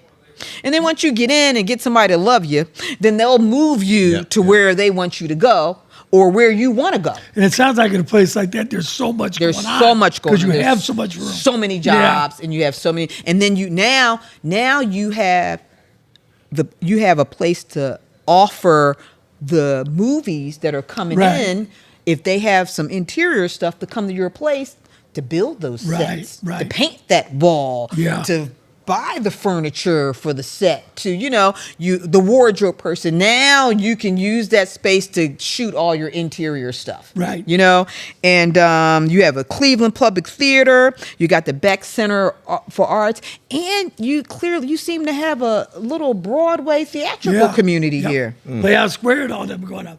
Yeah. Are doing nice productions up there. Yeah, good Was stuff. it Playhouse Square? Yep, Playhouse Square. And that's either Weather Vane down in the valley. Exactly. Very good. And that's a place that you could go in, maybe get a job working on the set, or maybe even acting. And now you're building your resume. Yeah. You know, I was in a play, you know, so I'm looking at the play. I'm like, okay, do you know how to memorize? Right. Because all I'm really concerned about is, can you memorize? Can you memorize and then regurgitate it with some emotion? That is all it's about. Nothing else. Don't get it all confused. I need you to repeat Don't it. overthink it. Right. I don't need you changing the writer's word because you feel I don't need you like ad-libbing. right. I don't need you ad-lib, huh? You know, right? You're not Will Smith and Martin Lawrence. You know, I need you to Put some repeat- stink on it. I need you to repeat We should do a these segment on words. the worst actors we've ever seen. Yes, you should. Yes, you should. So these are all places, and again, these are all listed in the website. I sat there and just tried to write down as much stuff as I could to try to let you see the whole big picture of what's going on here, even though I wasn't from here, but let you all know what's going on here for people who might have the desire. This is good stuff. Again, This is very good stuff. yeah, it blew me away that all those things going on that are listed there that you could just go on the site now. Yeah. You can go on the site. Yeah. Right And the now. whole purpose of the what's our segment called? Or what? Our segment. Hidden gem. Oh, the hidden The whole gem. purpose of the hidden gem Sorry, okay. Let's try that again. All right. is to identify all this talent. That's right. Yeah. Is in Ohio, That's and there right. is a lot of talent. Yeah. Here, you know, and This could almost be a curriculum from what you're saying. Oh, yeah, definitely. As an industry, the entertainment industry, and all Right. the Yeah, yeah. jobs. That's a Like good Lonnie, point. I had no Yeah. idea. Yeah. Yeah. if I was a young person and I didn't want to do that 9 to 5 Yeah, crap that's and it. put up with that Right. crap every day, Yep. I'd take a shot at this. Yeah. And you have, and even in some of those classes, like they talk about being a cameraman. You know, Yeah, so- like, so let me just say this. So you have like music videos. So you might be a cameraman, like on a little TV show or some type of special stuff. Music video cameraman, they're making like stupid money. Yeah. For the Right. 1 or 2 days you're Right, working, listening right. to the same song, Yeah. like for 24 hours. Yeah, But I'm yeah, just yeah. saying, you know, they make like, I was just really shocked at how much money we were paying our camera guys, the tens of thousands of dollars for the music videos. Yeah. But, you know, my camera guys are like on Comic View, you know, like $600-700 for the 8 hours. But then I got 2 days of a camera guy for a music video that's actually shooting the music video, and we're listening to the same songs, just different locations, different sets. And he's just making like 10 times the amount of money, 20 times the amount of money. So you have different, you know, different folks, like electricians. There's electricians everywhere. Yeah. Yep. Your uncle, cousin, Right. mother, father might be an electrician, and they might be just being an electrician working for somebody, but they can take their butts on this website and list themselves and actually be an electrician on a movie. And so say they're just putting some power into, remember that set, that room we had, that basement. Yeah. So they're putting power into our basement, putting some lights in. Boom. And that's all they're doing all day. Yep. And Part once of the they're credit. known for doing that, I While mean, you Yep, just yep, one or yep, two, yep, one or yep, two movies, yep. and that's it. So remember, you just don't have movies. You Yeah, got right. PSAs, you got documentaries, you got TV shows, you got so many things that, you know, in the industry that you can be an electrician on. And but you're not thinking about that while you're just Personable, being, on time, likable, Yes. do a good job. Right. People are gonna refer you. yeah. you're not going to think about being an electrician like, because you're doing electrician for a house, for a Right. contractor, for a house, or, you know, a school, or the city or something. Yeah. Making X amount of dollars, and that money you're making there, you could do like 1 or 2 movies and make Yeah. Yeah. just as much for like 2 months. Because that's what we're paying you. Because we need to get it done. Right. We need you to come in, do an excellent job. We don't need nothing burning on the Yeah. electric. Right. We need you to come in, show up every day, Yeah. you know, and be happy because you're making money. Right. That's and I what we think always it's say. nice to share what you were on, that you worked on. Right, You know, definitely. that movie, I did it. Like, Yeah. I did that. Oh yeah, Yeah, that's and you fun. see your name on the credit, and you be sitting there watching. Yeah, Going, that's me. yeah, yeah. You know, Yeah. and then, you know, and most of the folks, you know, we try to invite them to when we have the red carpets and when you have the parties and stuff. So you still get to participate in that. Right. You know, so it is all a lot of work, but at the same time, you know, you get to meet celebrities. You never know like what you could end up doing. You know what I mean? Right. Like, so like when I was in Fresh Prince of Bel-Air, me and Nia became friends because Nia was Will's girlfriend at that time. And we just hit it off. And then I ended up assisting her. And so I assisted her. I let my cousin go for a little while. I assisted her, you know, and then we were down in New Orleans, staying like on Bourbon Street, working on, this is funny, working on a pilot show. And it was called Blackjack. And Nia was a star. And Forrest Whitaker was the director, right? Oh, I love Forrest. Forrest Whitaker was the director, and we are in New Orleans. We going to all the restaurants every night, and it was funny because all the workers in the restaurants, they saw Nia. They jump out. Man, Friday's my favorite movie. like we would go out, and these guys mainly would list like all the movies. Like they would come over, and we would always get free desserts. Like it was, I love going out to eat with her. Like, oh my God, that was just the greatest thing because there was always somebody that worked there that watched Friday like every week. Boys in the Hood. Every week, Love Jones every week, and she was just Nia to me, but I just didn't even think about the impact she had on the movies that she was doing and the people who was watching those movies and the people who were still watching Friday because Friday had been gone. Friday was like 5 years, 10 years, but before that, and it was always good to see that, and being in New Orleans, you were like that was a whole different place, and I had never been down there before, but now I'm staying on Bourbon Street, and now we have the drivers. Okay, so you know how to drive. So you go onto the website because you think you're a good driver, or maybe you drive an 18-wheeler truck. And you're tired of driving the truck. You can go on the film website under the crew and list yourself as a driver. Because I drive trucks. That's what I do. We always need an 18, we always need a driver. We always need a driver for a truck. We need a driver, 16-passenger van. We have a dude who's a supervisor of the drivers. So he don't do nothing but tell you where to go on his little list. He getting paid more than the drivers. And, he's got to make sure they show up. He's, and there's like a lot of little jobs that you're sitting there thinking, I don't have to be a brain surgeon. To do this, I just need to have some skills, coordinating skills, or be able to make a list and follow my list. And some of the jobs really isn't brain surgery. I know people think it is, but it's not.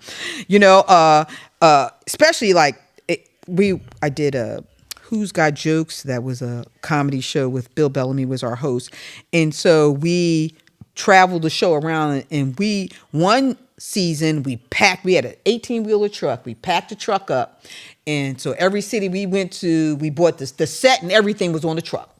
And so this person, we paid him. He left out a couple days before we left out because we got on the plane. A couple of days before he left out, so he could have a set there by the time the crew landed. And that's all he did was he would, after it was over, we packed the truck back up and he moved to the next place. And that was he made a lot of money.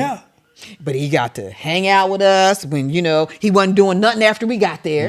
He got to sit back in the hotel and wait for us to leave, and you're sitting back thinking now, I'm driving an 18-wheeler for somebody else. I could be driving it for a production company. Living the life, having a great time, but you don't even think about that. They just don't know that they could go and do that. And so that's why I said there's so many jobs, so you can look on the job and say, hey, maybe I should just apply for that job. Maybe I should go and put in for this job. And you never know because you could have a list of people and I call you up and you're pleasant on the phone. Hey, you're like, hey, come on in, we interviewing everybody. And you come in and you're nice. And you sit down and I got 2 other people over here yakking it up or on their phone or just being buttholes.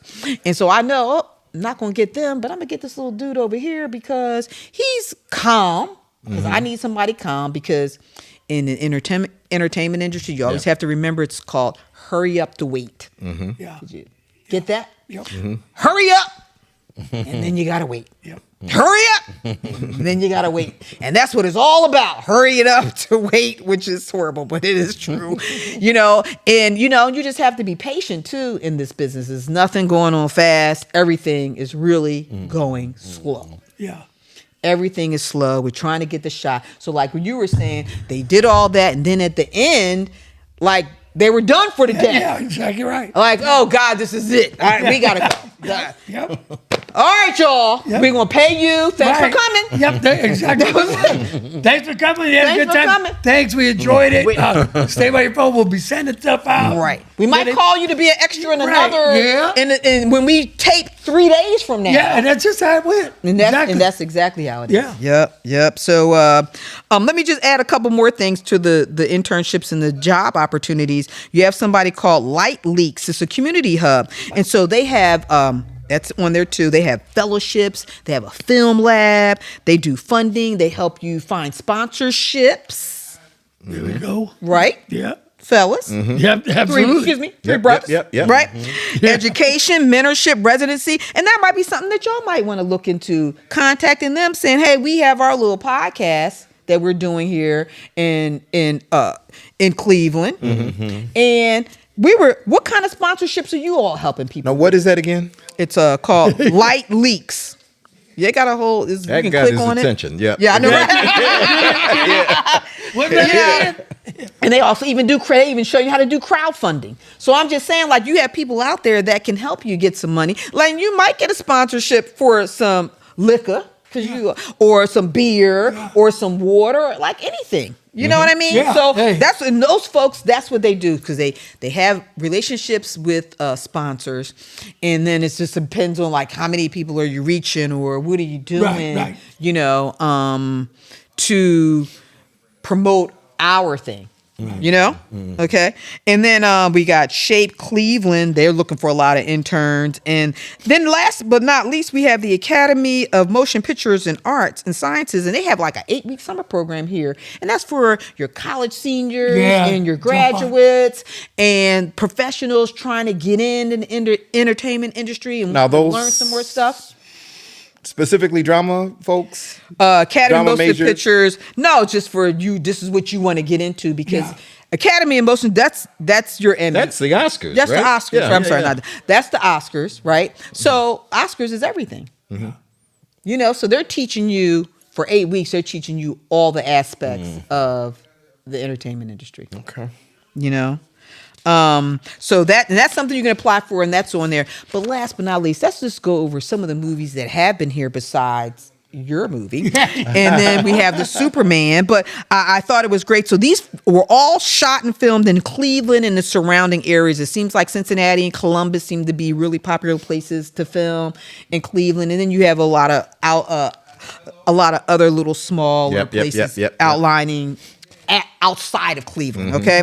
So we have the Superman, you have the Alto King, that Robert De Niro, then the Avengers, Captain America. So you all are doing Marvel movies here, which is awesome, because you can do Marvel movies anywhere. Yeah, right. Y'all That's right. already done a couple. Right. You know, Spider-Man 3, Judas and the Black Messiah, Alex Cross. Right. You know, you had Antoine Fisher, the Soloist. You had Jamie Foxx here. You had Fate of the Furious. The Fast and Furious franchise, they in China, they're in Japan, they're everywhere. Right. You've got about 15 of them. Right. Right. So you all got one of them. You know, you have White Noise, Alarium, which is Sly Stallone.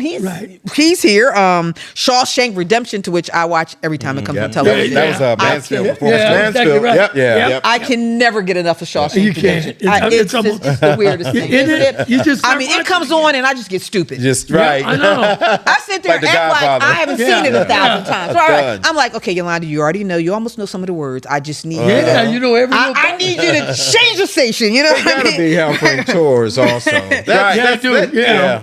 And it's less than an hour away from here. Yeah, They do offer absolutely. tours there. They do. They probably do, yes. Major League, I actually watched that a few times too. Rain Man, come on now. That was fabulous. We had our draft day. Yeah, draft. I just sat out on the floor. My buddies were in it. Almost starring Jay Brophy. Almost starring. Right. So, when Phil asked me, to come and I was like, wow, what can I actually talk about? Because my present job right now, I'm in Philadelphia. I work for a community development corporation, our new president said he's not giving any money to anymore, but community development corporation. And, during the pandemic, I was one of those people that was doing the food cupboards. We had my organization has a food cupboard, and the year before the pandemic, we serviced like 17,000 families giving food. The first year when I did the food, we serviced 70,000 families. That right there was just crazy. And you said, how can you count that? At that time, we were getting boxes from the government. They were giving out, they were giving out the veggie boxes. So, I was rolling out 800 veggie boxes every week. You know, this was going on. 800 every day that they came. They were delivering twice a day to me. I was getting, oh my God, I was getting the food from Delta Airlines. Delta Airlines food, they used to give the first class passenger that they weren't, because nobody was on a plane anymore, but they were still making them. Right. So I was fortunate enough to get the Delta food. They were dropping off Delta food. So I was giving everybody the Delta food. Yeah. So, you know, it was this we constantly were getting food and stuff, and, you know, and I know we were doing a good thing. So that's what I'm doing, you know, in Philly. And I have like 5 neighborhoods in the Promise Zone that President Obama he decided there was going to be some Promise Zone neighborhoods throughout the country, and one of the neighborhoods is where I'm working at in Philadelphia. And we're like on the edge of University of Penn and Drexel University. Oh yeah, Okay. absolutely. So the kids, you know, and it's really wild because what's happening now is, so this is a whole little neighborhood, and they just found out that there are like 700 single family homeowners in this whole neighborhood now, and the rest are folks buying the houses, renting them out to the college kids. And that's crazy. And this used to be a whole neighborhood of families. And now it's the neighborhood is turning. It's almost like all college kids. You know? Housing, Right. We're trying to, and so, you know, like my organization, the organizations are in that neighborhood, we're trying to, you know, help these families stay in their homes, right? You know, and there's just like a lot of stuff to that, you know, like I do wheel workshops, I do health wellness fairs, and along with my jazz festival. So that's a whole different thing than what I was doing in the entertainment industry. But like even with the jazz festival, I told them, I was like, you all just lucky you lucked up on me, because I had this, because that wasn't hard, that was right in my wheelhouse, you know. And then I was fortunate enough to get like the best local festival like 2 years ago, which was great. But you know, you got to be able to pivot. To change up, you know, like this is like I like to say it's my 4th career. Right. You know, you leave a job, you go to another job, you leave, you know, and, you know, leaving. But one thing I've always heard, though, and I think it's very true, though, is when you want to find yourself, put yourself in service to others. Because I'm telling you, it makes the world a difference. And I don't think there's really a much better feeling or opportunity is when you do something like that, though. So I give you props for that. I went out and bought. I think that's awesome. I went out and bought myself a bingo set, and there's large bingo cards. Okay, because I love the seniors. I'm on the board at the senior center in the neighborhood that I work in, and I bought the bingo set. So I go to the senior citizens apartment buildings, because we have a lot of them, and I play bingo. You know, and I'm loud, you know, and they can hear. So the seniors like me. Right, can they hear me? Absolutely. And people don't get it. I'm like, no, the seniors like me because I'm loud. Right. Okay, they ain't got to say what you said. Right. They're like, oh, you know. And I said, we play bingo like for hours, you know. And I sat back and I said, the seniors like it. They don't have to pay, you know. And then so when people give me free stuff for my job, free T-shirts, free ink pens, free, you know, water bottles. I bring all that stuff with me. And the seniors, they just want to play bingo. I'd be like, all right, y'all, this is not no, you know. So now I start making bracelets to up my game, is what I like to say. I was like, I made some bracelets. I've been doing the lava bead bracelets, and they can put their perfume on it, and, you know, just to have something else besides the free stuff that I give away. But they take the free stuff. Seems like seniors love free T-shirts. Oh, absolutely. Oh my God, I didn't know that. T-shirts go first. Like in the wintertime, I go to I'll go to Dollar Tree and spend $20. I get the hats and the gloves. Hats and gloves always go. Hands sanitizer. I got hand sanitizer because I'm doing food. So I've gotten so many bottles of hand sanitizers, the masks, the gloves, you know. So when I get a whole bunch of that stuff, I call all my churches that are in my neighborhood. I got like 15 churches. I call all my churches up. I say, okay, listen, I'm giving out trash bags. I'm giving out hand sanitizer. They all show up to get them, and they give them out because, you know, masks cost money. And hand sanitizer, I say, and some of them have big bottles. I say, put it in your church. Put it, you know, go out and get some Dollar Tree hand bottles, and then once you use that up, you start filling it up. I said, because I can't use all this stuff. You know what you can't get, which kind of, I didn't know this. You cannot get scented candles. They cannot have those in their room. Senior folks. Oh, really? I did not know that. Oh, wow. Yeah, I worked in marketing for. Yeah. Yeah, I did not know that. So Home any health kind care. of candle, right? Fire is The, it fire? the kind that you light that gives off a scent. They cannot have those in their room. Because Fire hazard. oh, okay. Yeah, yeah. Okay, yeah. Fire had you. And I thought they were because I did the bingo thing too. Yeah. Yeah. And I bought 1 million of those because the aromas, were great. But they was like, nah, we can't have those things. Yeah. Wow. I didn't know that. I didn't know that either. Well, listen, the thing that I know Yolanda for most is as a cousin. So I've known her for 35 years. She mentioned, she didn't know what she was going to talk about. Clearly, that is not an issue. Okay? I knew that wouldn't be a problem. All right?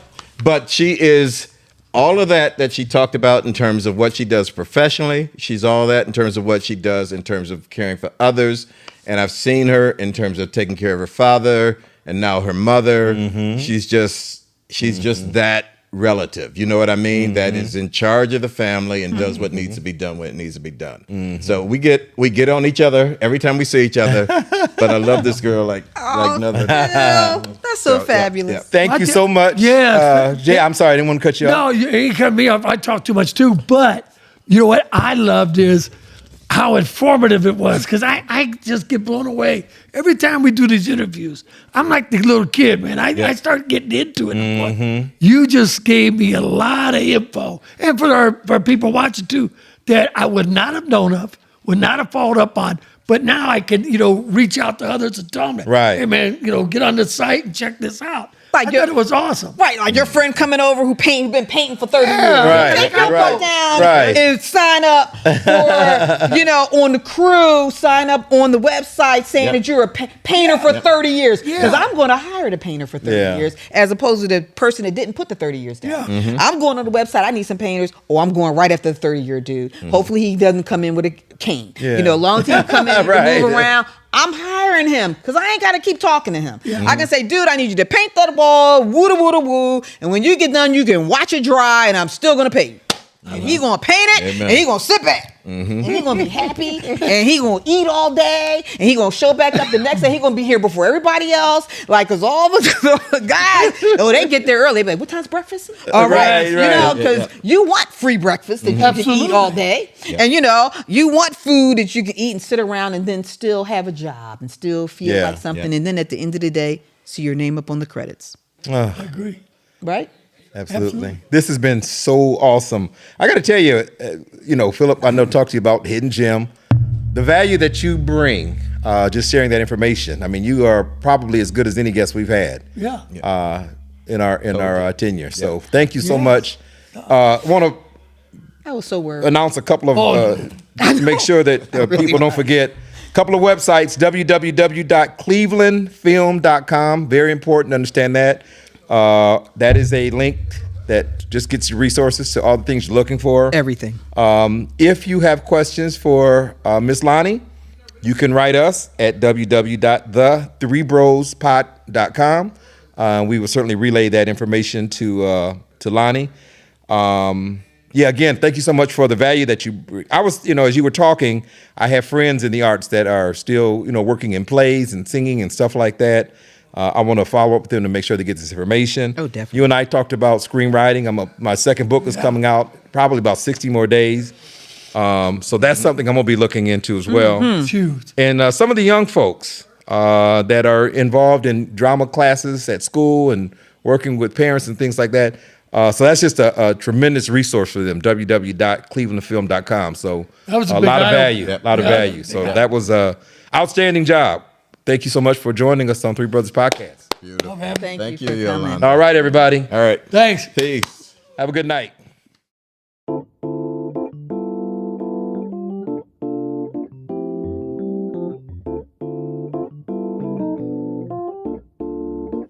Yeah, I've been there, I run that, and you ain't from